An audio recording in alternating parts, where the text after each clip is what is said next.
Ito na siguro ang panahon para maintindihan ng tao kung ano ang nangyayari sa mundo.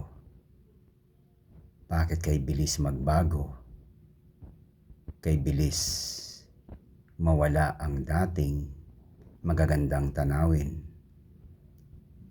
Ang ating binabalikang alaala na ngayon sinisira ng napakaraming unos, lindol, bagyo, at marami pang iba't ibang elemento na nasasakop dito, ang parang tuloy-tuloy na sinisira at inihahanda ang tao sa kanyang kahuli-hulihan hantungan.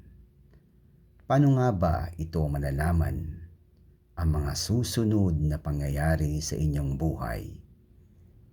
Ako si D.E. Divic, ang magbubukas ng panibagong mata sa inyo para makita nyo at maunawaan ang sekreto ng mundo at kung papaano kayo kikilos at maagapan ninyo ang mga mangyayari at mangyayari